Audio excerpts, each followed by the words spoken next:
welcome to Trekkie and Beyond, a Star Trek podcast. I'm Monica Pinkett. And I'm Andrea, and we are excited for episode 8. This episode starts off with the USS Discovery and is tasked with a high priority mission to planet Pavo to learn the science behind the Klingons' cloaking technology. And as you know, the Klingons are definitely whooping Starfleet's butt with this. And so the opening scene of this episode is the U.S. Discovery is is now rescuing the U.S. Garen from 6 cloaked Klingon ships. And spoiler alert, they die. They lose. Not the U.S. Discovery, but the U.S. Garen. They're done. So it was such a good opening scene, I thought, because at the end of the whole fight, when they lost the USS Garen and they get out of there, Captain Lorca was talking to, I guess, another admiral, another person in Starfleet, and it was because other Starfleet ships were attacked at the same time, which was why the Discovery was the only ship that could come and help the U.S. Garen, and they still lost. So what did you think of the opening scene of this episode? For the opening scene, I thought Lorca was a hoot. So he said to someone on the bridge, "Fire at something." He was so frank and matter of fact. But unfortunately, as you stated, they could not save the day. Over 400 people died. Starfleet officers died, I think 462. So it was a sad moment that Discovery could not save the day, even though they have a new ship and a secret weapon, but the Klingons just outfought them. And Lorca, who's a big strategist, wasn't able to hold down the fort and keep Starfleet alive. Yeah, it was a very in-your-face episode, and I liked it. I actually liked this episode a lot more than I liked the last one. I really connected with this episode, action-wise. And storytelling-wise, I feel like it sort of furthered the story a bit more for other things that were going on. But the most important thing that they're doing right now that Michael is on they're on Pavo with Ash, and Saru. And we get to see a different side of Saru in this episode. Saru in this episode. But the planet that they're on, everything on that planet vibrates, and we could see that it was affecting Saru. It was almost giving him this migraine type effect. What did you think of the planet when you saw it? Because it looked beautiful to me, but also. Yeah, and I actually like these away missions compared to staying on a ship the whole time. So it's the whole thing about Discovery also discovering other planets, and they thought this was an uninhabited planet. That's what they thought. We end up finding out differently. But that there's a really a tall antenna that they want to be able to use the frequency from that antenna to help, I believe, to help understand if there's a cloaked Klingon ship around. And on that planet, there's a lot of organic compounds that work together. And it's different than anything else that they have ever seen. And I think that's probably why they thought it was uninhabited. But the planet took a liking to Saru, and then things just changed. But just a quick quote from Personal Log, which I really like to connect with her Personal Log. I feel like that's a deep dive because it's like a journal entry, basically. Yeah. But she said, "Every tree, rock, blade of grass here vibrates with its own specific tone. Together, these combine to form a kind of music, a signature sound of the planet heard everywhere on the surface." And so this planet seems both innocent. There's unity between all of the plants and everything that's there. And there's a lot of peace that's there on that planet compared to the rest of the universe and beyond that's out there. There's no conflict on this planet. It's just harmony and until Starfleet arrives. So one of the interesting thing about this planet though, I thought it was beautiful, like I said, but also reminded me of like a hive mind. Nothing on the planet could exist without coexisting. Yes. Without being on the same frequency. So it's like almost like a hive mind. And so that made me a little bit iffy of it. It was definitely beautiful. It had a nice little blue hue to it. Check out the blue hair to match the blue hue. But it seemed a little bit off with the hive mind. But before we get into why it seemed a little bit off, we get to see Ash and Michael having a little bit of a conversation. We get to see that, yes, Michael does have feelings for Ash and he has feelings for her. Even though we know this from the last episode, this time it's like something that she's actually going to remember. And I want to say that I was right. Yes. They can't have a relationship because she has to go back to prison. Right. You were absolutely right. You were able to foresee that. I wasn't quite sure when you were going to have this conversation, if ever, but I think it was an important conversation to have. Hello, you have to go back to prison, and he's a free guy in Starfleet, and he could transfer to another ship. So, and so like, the thing about their future. Yeah, they were just talking about their future, or actually Ash was talking about his dream of going back to, I think, a lake house. Mm-hmm. And Michael just looked so sad because she was like, I have to go back to prison. And so it was just like a big moment in their relationship. But as you said, at least this is in a time frame that they'll remember. Mm-hmm. For sure. Yeah. And we get to see Michael experience a kiss again, one that she will remember, which makes it all the more special. This might be her first love. Oh, first love. There's a song about that. It does not end well. So back to the planet, and without the side note, Saru ends up making first contact with the alien species. And he says that it wasn't painful, it was just uncomfortable, almost like it just felt sort of weird when he first made contact with them.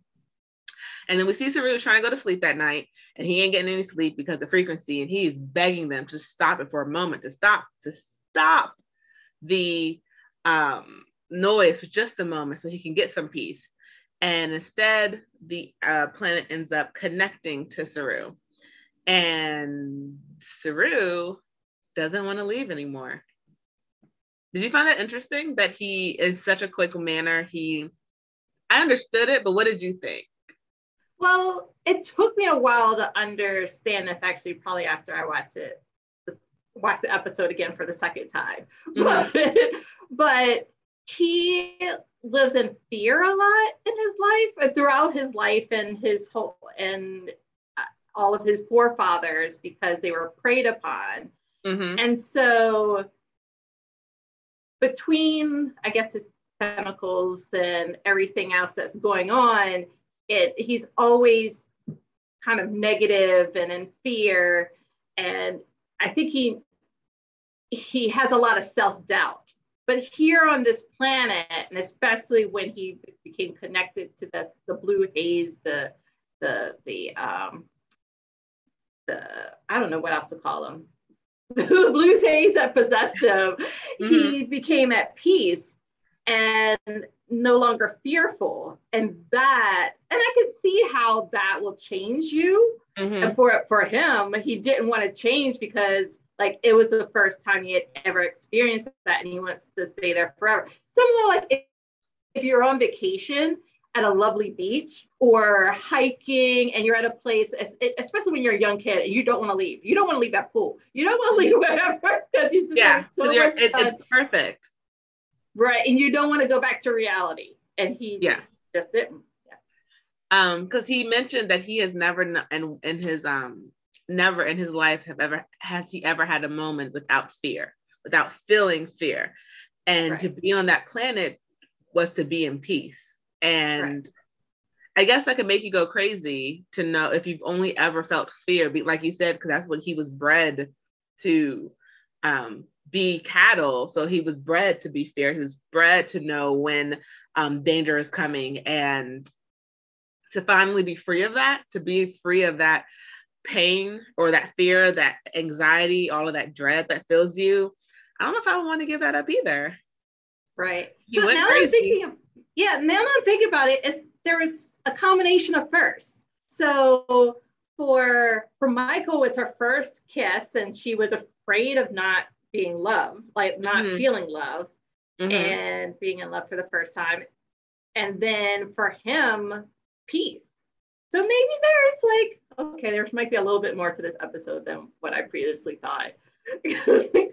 So folks, I struggled with this episode, and I'm starting to come around though to it, but this was not my favorite. I agree though, the last episode was a hot mess with Harry Mudd, but this is a step ahead of that. Yay! Come to my side. So on Pavo, we see that Ash is going to distract Saru so Michael can make her way to the antenna and use it to boost the signal to Starfleet, because Saru and his I'm not afraid of anything haze destroyed the communicator, so they couldn't get back in contact with Discovery, because he does not want to leave, because the point of Pavo is peace. So part of me wonders, did they infect him with that way of thinking with that? Because I don't see Saru turning on Starfleet. So part of me thinks with them taking away his fear, they also implanted his way of thinking. Because like I said, they felt like a hive mind to me. So what did you think? Did you think it was Saru acting of his own free will when he destroyed the communicators and was basically attacking Michael so they didn't have to go back to Starfleet? Or was that the planet that was basically infecting him? Or was it Saru? It's a combination of both. Similar to when you're under the influence, if you're drinking or under the influence of drugs, right? So part of you is uninhibited, so you do things you might not necessarily do. So before we take a quick break, I do want to mention Paul, because we're starting to see more and more of how this of how being his DNA being manipulated by Ripper and having those things in his arms to make him the spore drive, basically. We see that it's actually messing with his consciousness, it's messing with his mind, because when he gets out of the spore drive, he ends up calling Tilly the captain and has to shake his head and is like, I know what I didn't say that. You're like, no. And we see that he is becoming more and more affected by the spore drive. What did you think of those scenes with him? Because the technology and a spore drive had a negative effect on Ripper, I could see how it could have an effect on Paul. We just wouldn't know because they didn't go through any clinical trials or tests. As Paul's husband Hugh stated, this is a not standard protocol. So he's the first test subject, so we won't really know. But I could see how it affects to him both mentally and physically, because also the time jumps that we experienced, over 52 time jumps in the last episode, that must have a toll on one's mental state. And Paul mentions that he doesn't want to tell his husband because he doesn't want his husband to feel conflicted between reporting him and allowing him to do his job, which is a conflict, which I guess is why they don't have Starfleet officers fraternize, because you might put personal over professional, and you cannot do that. So we get to meet L'Rell again. And like I said before we broke, I will admit I was wrong. I was incorrect. It was L'Rell who was interrogating Ash, and that was very weird to think that she had a little thing for him, which is why but neither here nor there. I was wrong. It was her. We could tell because on one side of her face, there's like burn marks. Yeah, she has that scar. And Cole was a total loser by saying she looked better with the scar. Cole, eat rocks. You probably will like that, Cole. And so this episode, we start off as seeing L'Rell coming back to Cole's ship, and requesting that she get part of the cloaking devices that the Klingons, that the ship that she was originally on uses. And Cole doesn't really trust her. He doesn't really like her, and he doesn't really want to give her the cloaking technology.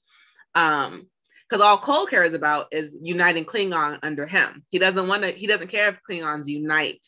He only cares if they unite under his rule. He doesn't care about the houses.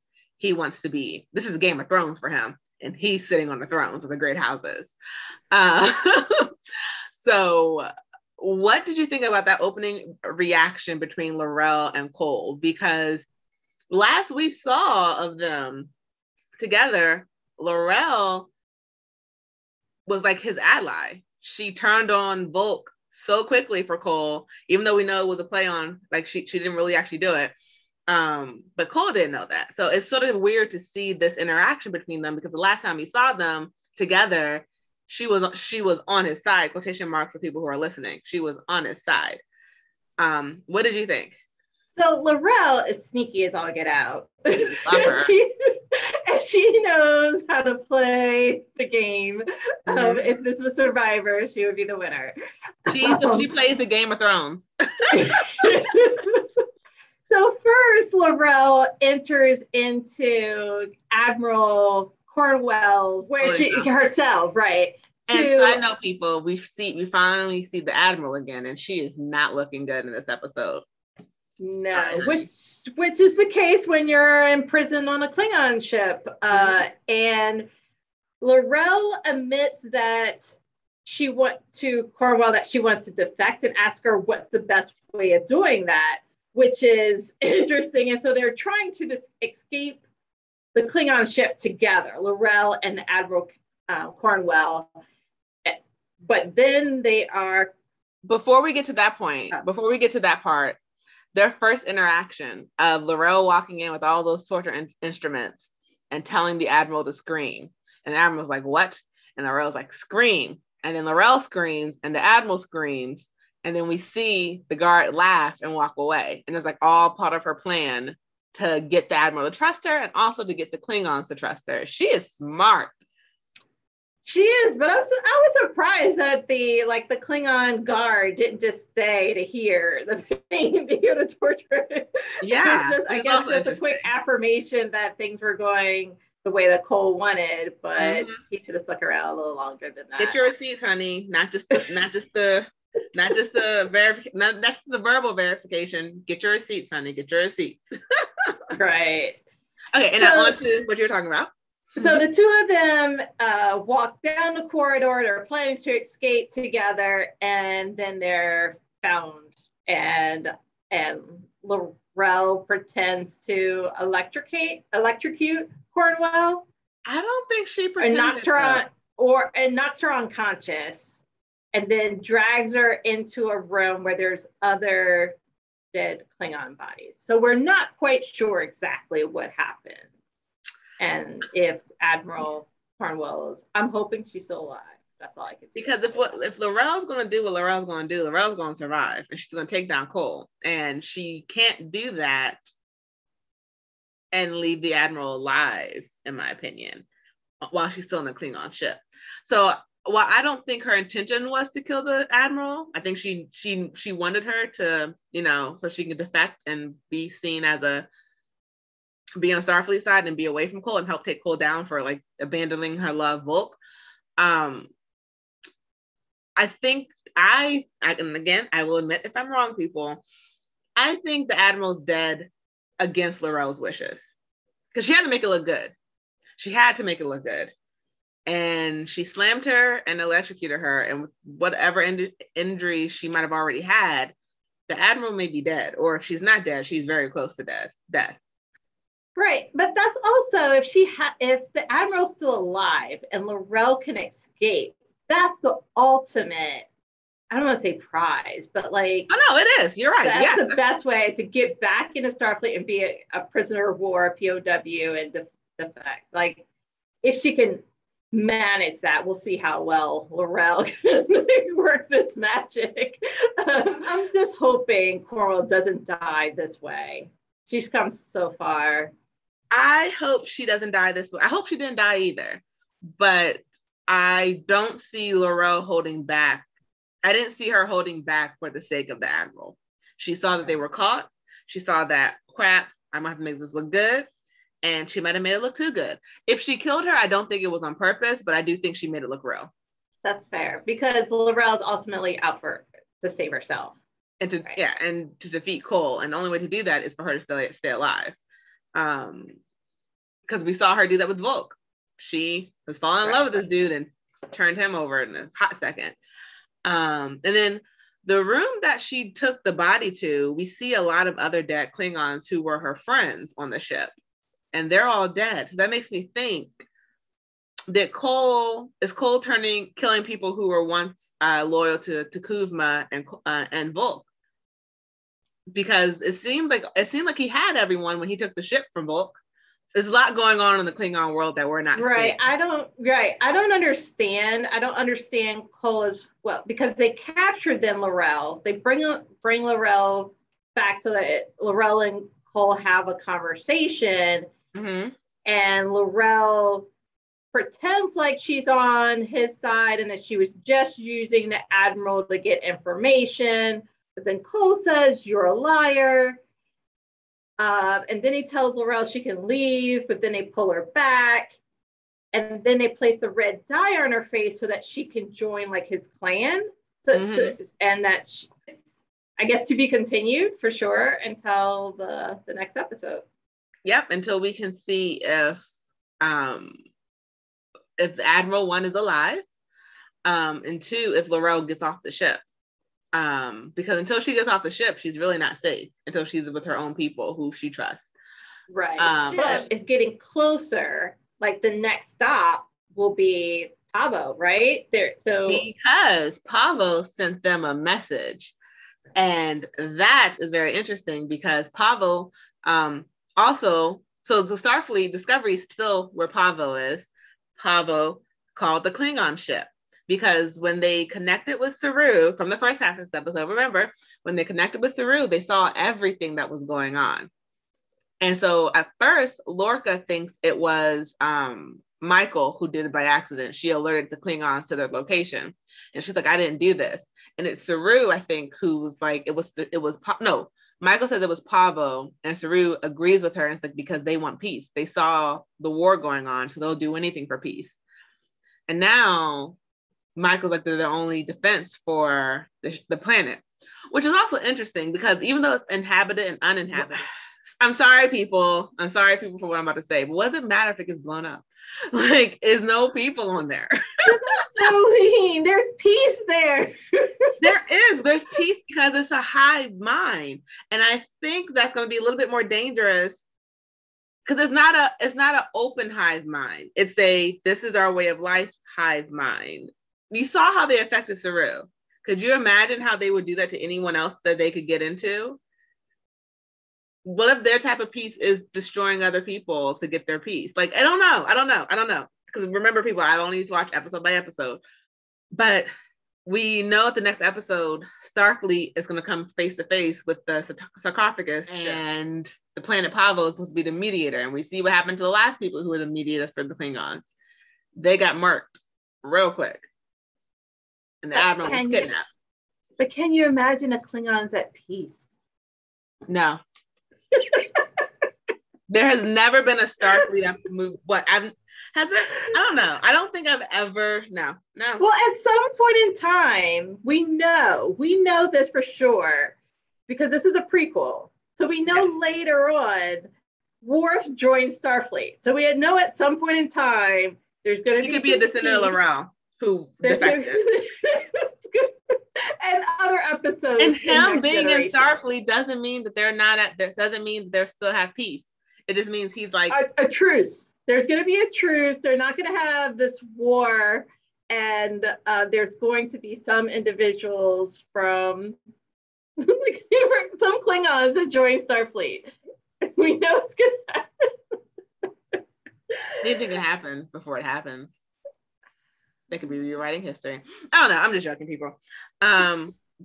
But Pavo, what do you think is going to happen to the planet next episode? You think it's going to get bombarded? Like Klingon, she's going to open fire? Or is Pavo going to try and like go into their minds like Saru? I hope Pablo brings peace to the entire galaxy. But I know that's that's not gonna such happen. a cute little answer. Now tell me the truth. Tell me the truth. So I just know you're not gonna be able to trust anything the Klingons say from outside of the planet. So I hope that I hope Discovery is ready and ready to shoot and fire at something. Hope they fire first.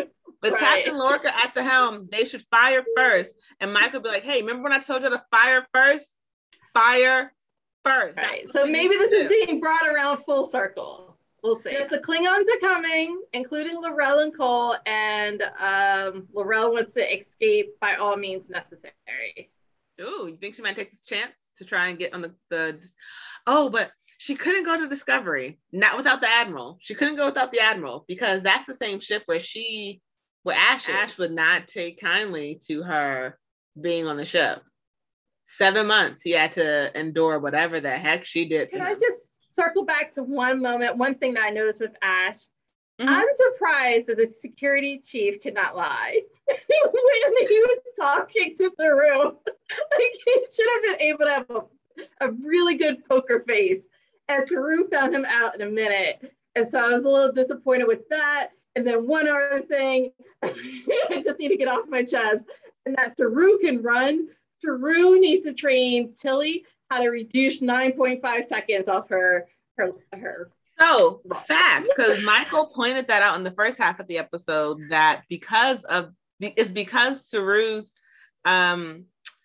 race was hunted, they can run like up to 80 miles an hour away from a predator. His little lift body running. He was going after her. He was going. Right. I think Michael can lie. I don't think he can lie to Saru because he was trying to keep Saru from being I think that wasn't really him trying to lie, more of just him trying to distract. Because we've seen him lie. We saw him lie to Mud when they say, I feel like he can lie, but I don't feel like he was trying to he was trying to be more distracting than lie, because he was doing a good job until he had put his hand on that little rock thing, and that's when Saru figured him out. Right. But yeah, he could have did better. He could have did a better job at it, but I think he can lie. I just don't think he wanted to. So he was like sort of just try and distract him. And maybe it's harder to do on that planet because of the energy forces there. Mm-hmm. Okay, so once again, you helped me see the other side of this. It was just a few things that I just needed to say to the world, to all of our listening audience. Okay, guys, so we're coming up to the end of this episode. So what do you think? Last thoughts, final thoughts this episode. What did you think? I feel better about it now with this conversation, and and I'm looking forward to seeing how L'Rell works out, and how the captain works, how they're able to also protect themselves from the Klingons because they're quickly approaching. I'm rooting for L'Rell. I'm rooting for her. Even though I know what she did to my Ash, even though I know she's freaky somewhere down that line, like she has my support when it comes to the Klingons. And maybe just in general, I don't know yet. I'm so sorry, people. I'm so sorry if you're like, I think she's going to be such a great ally down the road. Maybe not even this season, maybe in next season, but I'm rooting for her. I think Ash is going to try and kill her because I can see her showing up on Discovery, and I can see Ash trying to kill her. And I feel like that's going to maybe cause some tension, and he's going to be embarrassed because he's going to go through, not only embarrassed, but he's going to go through some PTSD because of her. I can cause that be showing some tension between him and Michael, because Michael's going to see the logical side of it, and he's going to be like, no. Right. So I can see that happening. Go ahead. I have one more thing. I am worried about Paul, because if they get into a tight bind and Paul is not feeling well and they need to jump and he's not physically able to jump or control the jumps, I am worried about if they're going to be able to get out of a tight situation. I'm very, I have been avoiding looking at the IMDb page, It's very hard. But that is episode 8. Those are all the major themes that we think that happened. We hope you enjoy this episode. And if you can take a moment to subscribe, whether you're watching this on YouTube, listening to it on Spotify, Apple Podcasts, Google Podcasts, or wherever podcasts are played. But we are very excited that you came to listen to us today. So as always, I'm Andrea.